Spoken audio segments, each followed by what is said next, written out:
The history of classical political economy reveals a sustained and evolving engagement with the question of colonization, stretching from Adam Smith to through David Ricardo, Edward Gibbon Wakefield, John Stuart Mill, and culminating in Karl Marx. Although these thinkers differed in normative commitments and theoretical emphasis, their analyses share a deeper structural continuity. All treated colony as an integral part to development and reproduction of European capitalism. Colonialization was never peripheral to their frameworks; rather it functioned as an extension of metropolitan economic logic, a mechanism through which problems internal to European political economy, scarcity, labor discipline, falling profits, surplus population or capital accumulation, could be displaced, reorganized, or intensified. The differences among them lie less in whether colonies mattered than in how their roles were conceptualized, and morally justified. Adam Smith, writing in the late 18th centuries, confronted the mercantilist structure of empire in the wealth of nations. His critique of colonial monopoly was framed within a broader defense of free trade and the natural system of liberty. For Smith, colonies were economically inefficient when tied to restrictive trade regimes, yet they were also understood as outgrowths of European commercial expansion. He observed that abundant land in the colonies altered the relationship between labor and capital, allowing settlers to escape wage labor more easily than in Europe. This insight is crucial because it highlights a recurring theme that late thinkers would elaborate. The availability of free land undermines the dependence of labor on capital. Smith didn't condemn colonization outright, rather, he criticized the distortions introduced by monopoly privileges and imperial administrations. At the same time, he acknowledged that colonies can become deeply integrated into British commercial system. Colonies provided raw materials, markets, and outlets for surplus population, even if Smith believed that freer trade would eventually make political empire unnecessary. His analysis therefore oscillated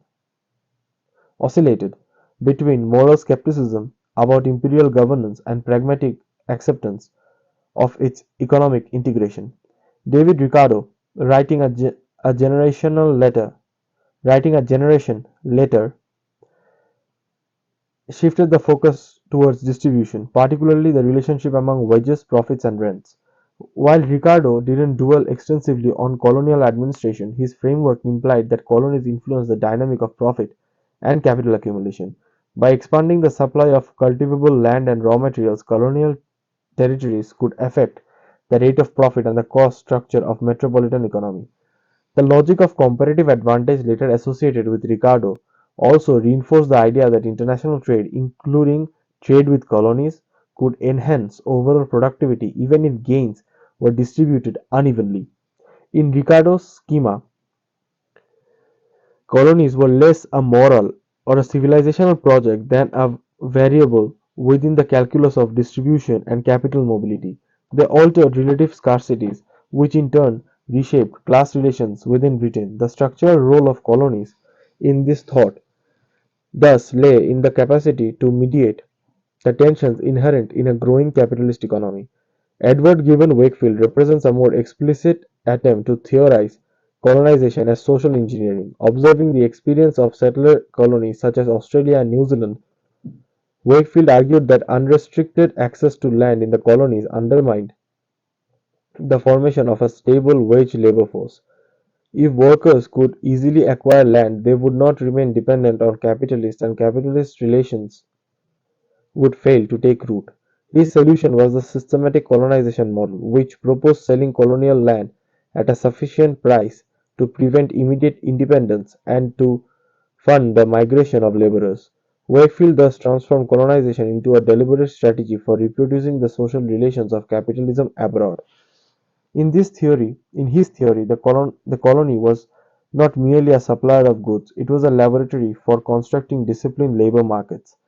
The emphasis on labor control reveals a continuity that earlier thinkers, but also an intensification. The colony becomes a mechanism to resolve labor shortages and prevent class hierarchy, as well as preserving it.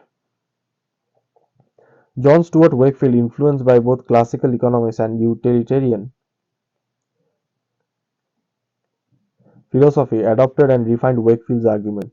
Mill accepted that colonies could serve as outlets for surplus population and capital, and he supported forms of managed settlement that would prevent the dissipation of labor into small-scale independence. At the same time, Mill attempted to reconcile colonization with liberal principles. He framed imperial rule in paternalistic terms, suggested that barbarous societies might require governance until they were prepared for self-rule. This position illustrates a central tension within liberal imperial thought: the coexistence of universalist claims about liberty with hierarchical assumptions about civilization. For Mill, colonization was justified insofar as it promoted progress and productivity, yet it remained embedded within a utilitarian calculus of improvement. The colony functioned as both an economic outlet and a moral project, reinforcing the broader trajectory of capitalist expansion. Karl Marx, writing in the mid-19th century, confronted the classical tradition with a more radical sense.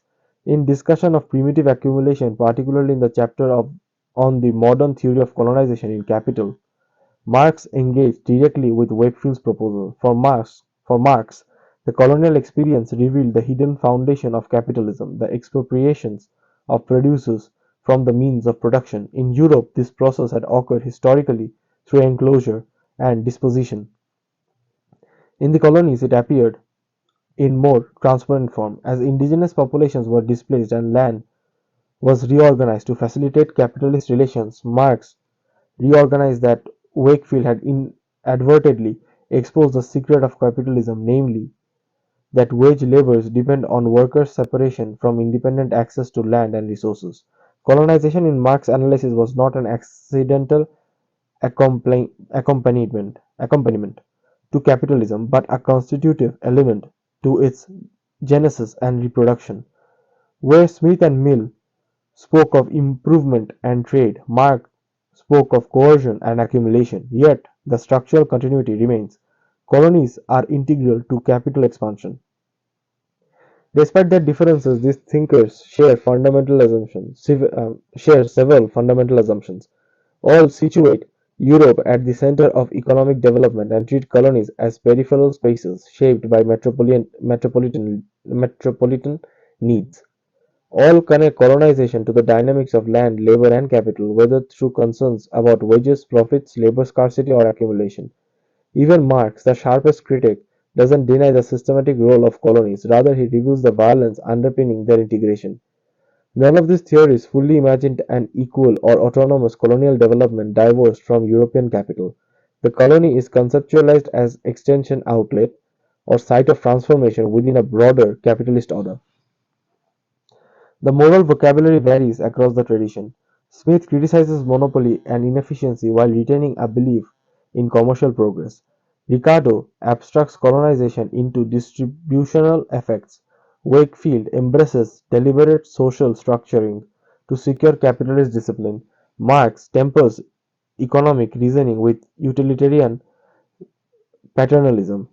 Marx dismantles the ideology justifications and locates colonization within the logic of exploitation. Yet beneath this normative divergence lies a common recognition: colonization is intertwined with capital accumulation. It addresses surplus population, channels investments, stabilizes profits, and restructures labor relations. In that sense, the trajectory from Smith to Marx can be read not as a rupture but as an unfolding revelation. The classical economists articulate the mechanics of empire within the language of trade and improvement.